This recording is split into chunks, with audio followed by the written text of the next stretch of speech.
علیہ وعلی آبائہ فی ہذہ الساعۃ وفی کل ساعۃ ولیٰ وحافظا وقائدا وناصرا ودلیلا وعینا حتی تسکنہ ارضکا وتمتعہ فیہا طویلا۔ اللہم صلی علی محمد وآل محمد۔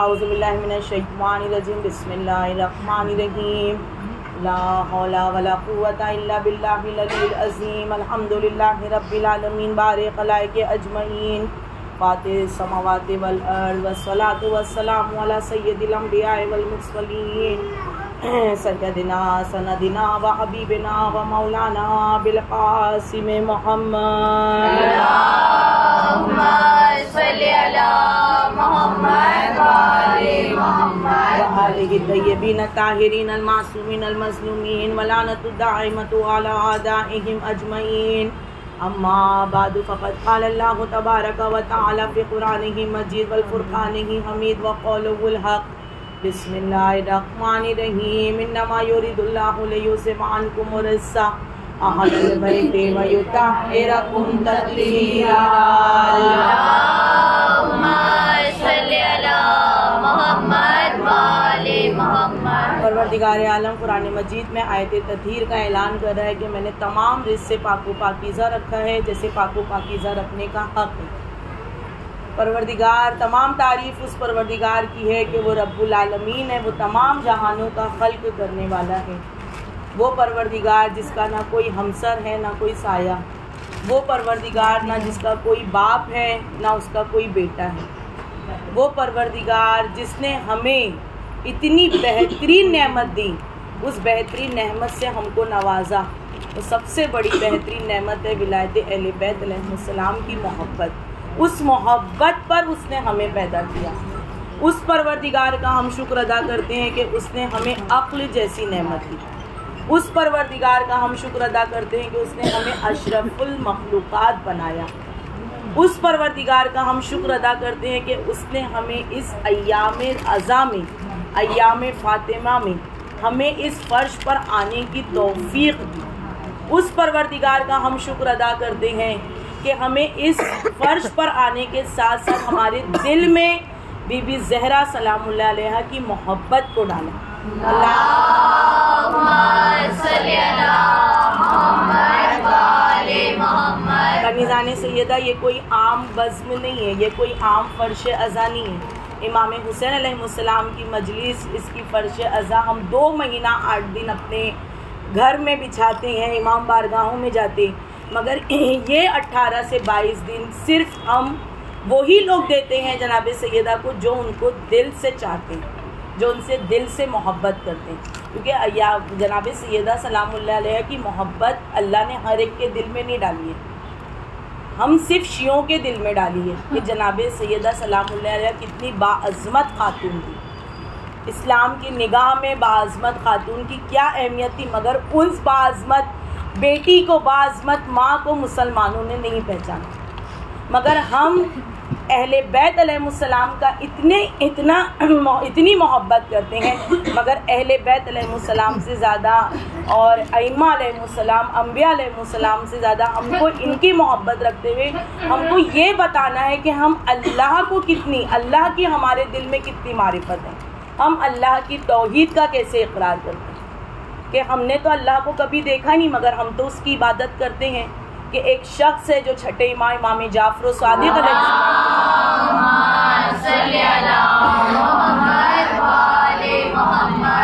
وہ چھٹے امام کے پاس آتا ہے اور کہتا ہے کہ آپ کس چیز کی عبادت کرتے ہیں؟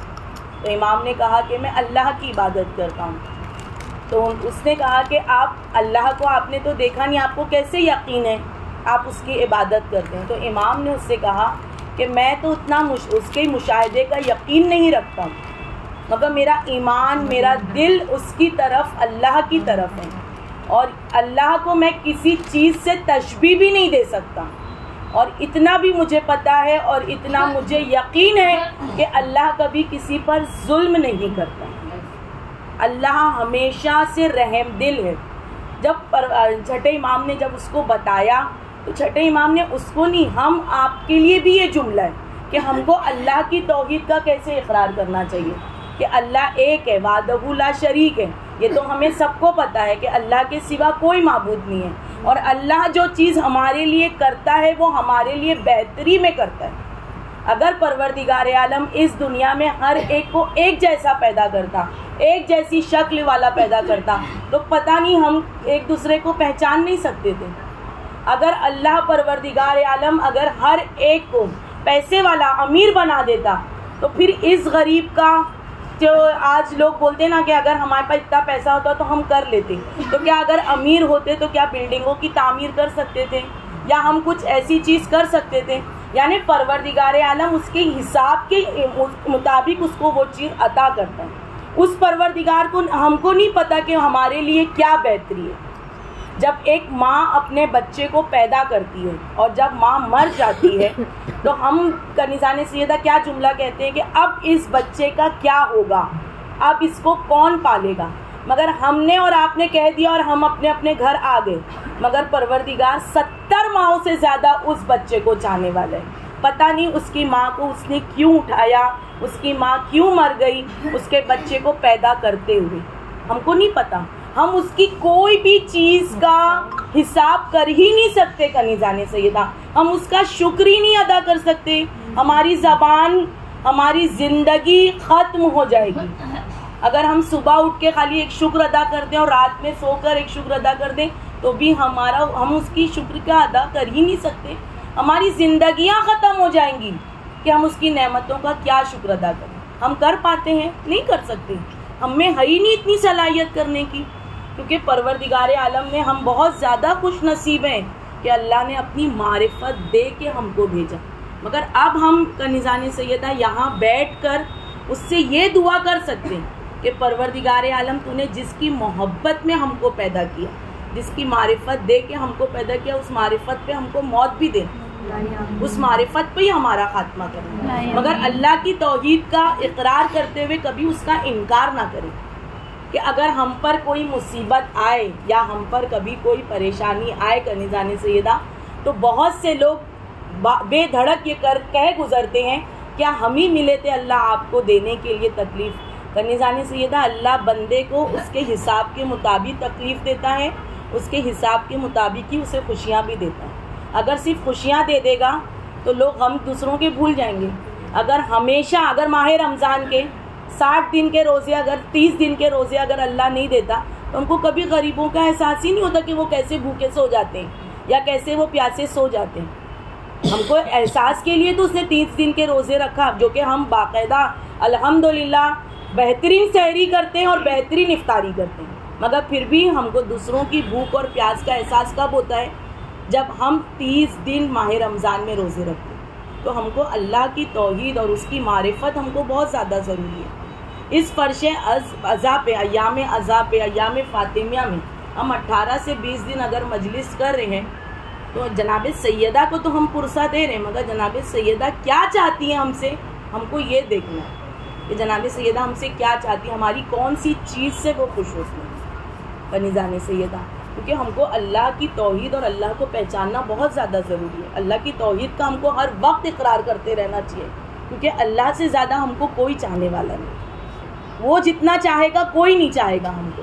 مگر ایک شخص علی ابن میثم تمار کی اولاد میں سے ہیں، علی ابن میثم بہت زیادہ بافضیلت انسان، باوقار انسان، ان کی فضیلت بہت زیادہ ہے، بہت ہوشیار بھی ہے یہ بہت زیادہ۔ تو یہ ایک مرتبہ مامون رشید کے دربار میں گئے، وہاں پہ سہل ابن وزیر کے ساتھ یہ پہ گئے، اور جب یہ وہاں گئے سہل ابن وزیر کے ساتھ تو وہاں دیکھے کہ ایک شخص ہے جو بہت زیادہ لمبی کرسی پر بیٹھا ہوا ہے، اور بیٹھنے کے ساتھ ساتھ وہ اللہ کی توحید کا انکار کر رہا ہے، اور اتنا انکار کر رہا ہے، اتنا انکار کر رہا ہے، یعنی اللہ کو کھلم کھلا وہ مطلب اس کی وحدانیت کا انکار کر رہا ہے، اور جتنے لوگ بس میں بیٹھے ہیں اس کی ساری چیزوں کو وہ سن رہے ہیں۔ کنیزان سیدہ ان لوگ نے پلٹ کر اس سے یہ نہیں پوچھا علی ابن میثم سے کہ تو اللہ کی توحید کا کیوں انکار کر رہا ہے، کیا وجہ ہے۔ علی ابن میثم کو بہت زیادہ غصہ آیا، بہت زیادہ، مگر وہ بالکل بھی اس سے اس وقت انہوں نے کوئی جملہ اس سے نہیں کہا۔ چاہتے تو وہ کہہ سکتے تھے، مگر ان کو بتانا تھا کہ میں اگر اس کو ایسے بولوں گا تو یہ نہیں سمجھ میں آئے گا۔ ہمیں بھی جب کوئی بات نہیں سمجھ میں آتی، جب تک واضح دلیل ہمارے پاس نہ آ جائے تب تک ہم بھی نہیں سمجھتے اس چیز کو۔ علی ابن میثم اس کی بات کو سنتے رہے۔ پھر ایک مرتبہ انہوں نے کہا، علی ابن میثم نے سہل سے کہا کہ آج میں نے تمہارے گھر کے باہر ایک بہت سا عجیب سا منظر دیکھا۔ تو سہل ابن وزیر کہتے کیا، کون سا منظر دیکھا تم نے؟ تو کہتے ہیں کہ میں نے ایسا منظر دیکھا کہ ایک کشتی تمہارے دروازے پہ گھر کے پاس آئی، اور جو کشتی چلانے والا ہوتا ہے نا اس کو ملاح کہتے ہیں نا، جیسے ابھی ہم لوگ یہاں جو جیسے گاڑی چلائے تو ڈرائیور ہو، تو وہ کہتے ہیں کہ اس میں تو کشتی چلانے والا کوئی بھی نہیں تھا، اور وہ کشتی برابر سے دوسری جگہ اس پہ گئی اور سواریوں کو بٹھائی، اور بٹھا کر تمہارے گھر کے پاس چھوڑی، اور تمہارے گھر سے سواریوں کو لے کے وہ اس منزل پر گئی۔ اور میں کافی دیر تک ہے نا سہل ابن وزیر سے کہا میں یہ چیز کو دیکھ رہا تھا، مگر کشتی چلانے والا ملا کوئی نہیں تھا۔ اب یہ جو تھا اس کو جو شخص جو اللہ کی وحدانیت کا انکار کر رہا تھا، اس نے کہا کہ تم علی ابن میثم بڑے بدبخت ہو، بڑے کم عقل انسان ہو تم۔ تو وہ کہتا ہے کہ اور پھر وہ کہتے ہیں تم دیوانے اور پاگل بھی ہو۔ تو علی ابن میثم کہتے ہیں نہ میں دیوانہ ہوں اور نہ میں پاگل ہوں اور نہ میں کم عقل رکھتا ہوں۔ اس وقت کم عقل اور احمق والی باتیں تم کر رہے ہو۔ تم یہ بتاؤ کہ اللہ جب پوری نظام کا چلانے والا، وہ پورا کا پورا کائنات کا پروردگار ایک ہے، وحدہ لا شریک ہے، تم کہہ رہے ہو کہ وہ کشتی ملا بغیر نہیں چل سکتی، تو اس پوری دنیا کو اللہ نے خلق کیا تو وہ کیسے چل سکتی ہے بنا پروردگار کے؟ وہ کائنات جو خلق کرنے والا ہے، اس نے جو نظام رکھا ہے، کنیزان سیدہ یہ چاند، یہ سورج، یہ ستارے، یہ سیارے، یہ سب اللہ کے حکم سے چل رہے ہیں۔ اللہ نے اپنے حکم دیا، اگر اللہ حکم نہ دے تو چاند نہیں نکلے گا، اللہ اگر حکم نہ دے تو سورج نہیں نکلے گا، مگر اس کے نظام کو برقرار رکھنے والا کون ہے؟ پروردگار۔ وہ ایک پروردگار جو ہماری پوری کائنات کا نظام چلانے والا ہے۔ ایک صلوات بھیجیں آپ لوگ۔ اللہم صلی علی محمد و آل محمد۔ علی علی علی علی علی علی علی علی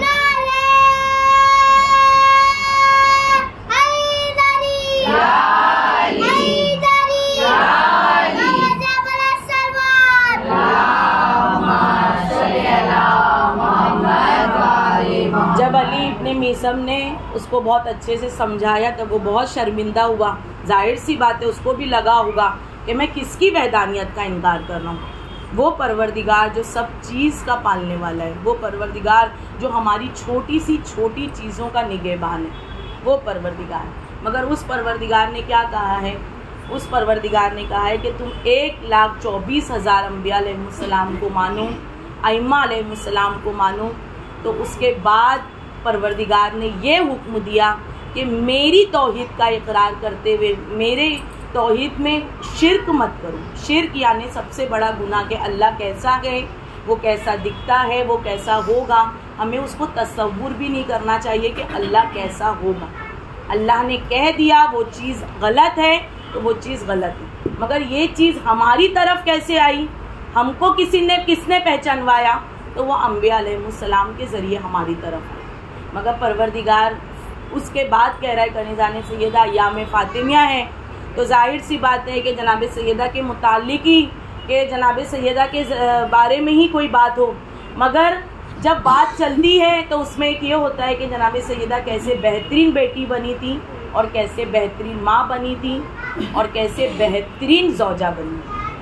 تو اس کے پہلے میں نے ٹاپک لی تھی بہترین بیٹی کا، مگر آج ایک والدین کے ساتھ ساتھ، کیونکہ اللہ نے اپنی توحید کا اقرار کرتے ہوئے کہا تھا کہ اپنے والدین کے اطاعت گزار بنو. دوسرا جملہ کہا تھا، اللہ کچھ بھی کہہ سکتا تھا اس کے بعد، مگر اللہ نے کیا جملہ کہا کہ میری توحید کے اقرار کے ساتھ اپنے والدین کے فرما بردار بنو، اپنے والدین کے اطاعت گزار بنو.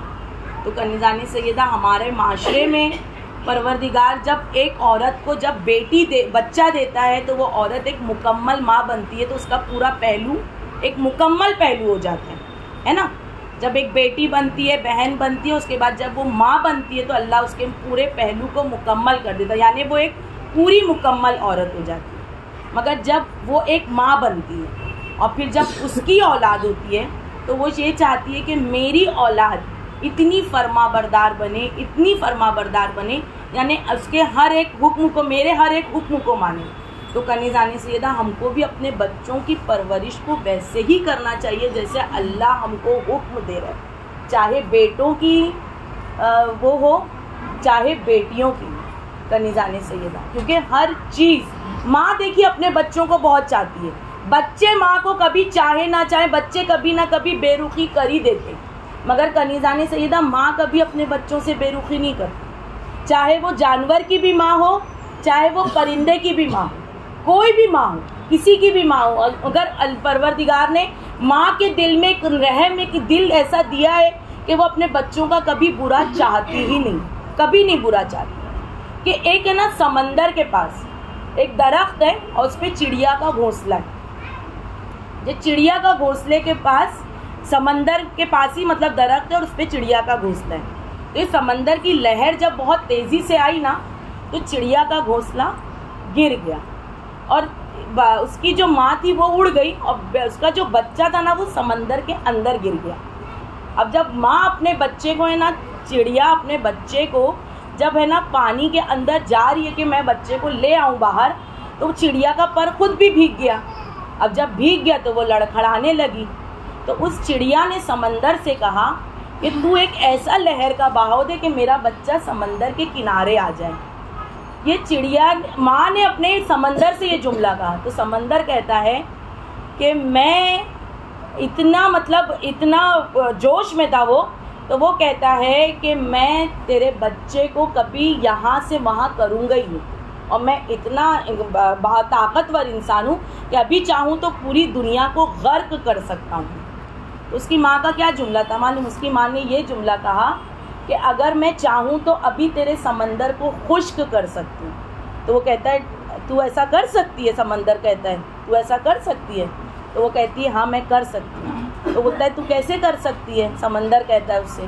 تو وہ کہتی ہے میں ابھی اپنی چونچ میں اس پانی کو لوں گی اور درخت پہ چلی جاؤں گی اور اس کے گھونسلے میں پانی ڈالوں گی.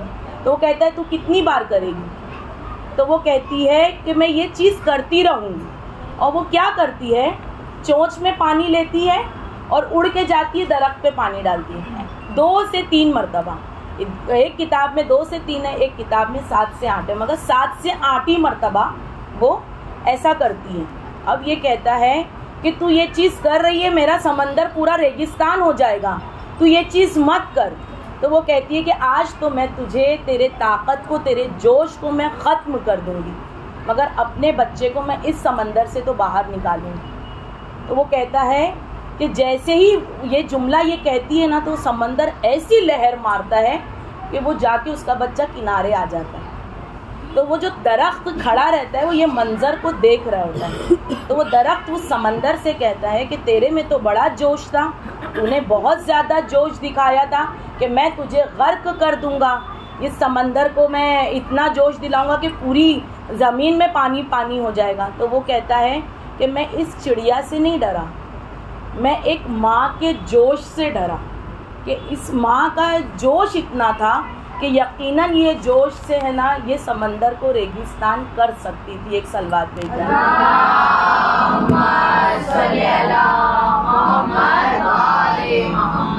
ماں ایک ایسی عظیم ہستی ہے کنیزان سیدہ کہ ماں اپنی اولاد کے لیے کچھ بھی کر سکتی.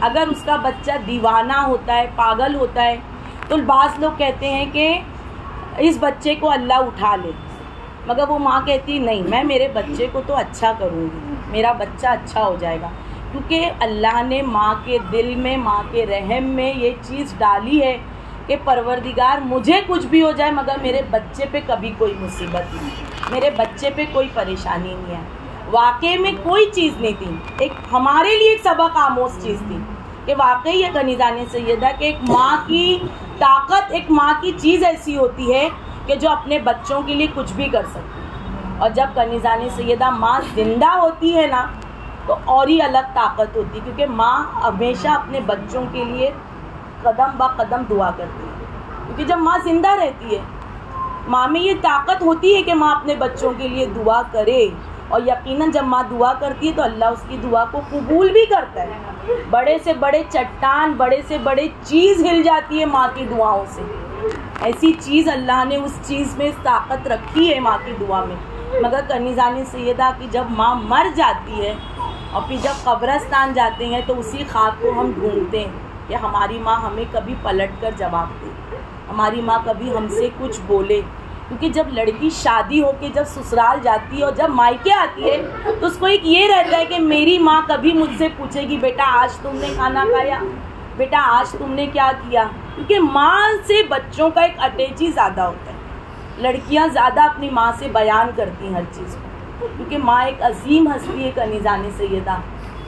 جناب سیدہ کے ایام چل رہے ہیں، کیونکہ جناب سیدہ سلام اللہ علیہ نے اپنی ماں کو بہت چاہا تھا۔ جناب خدیجہ بہت چاہتی تھی اپنی بیٹی کو، اور بہت کم سنی میں جناب زہرا سلام اللہ علیہ کا ساتھ چلا گیا، ان سے بہت بچپن میں چلا گیا۔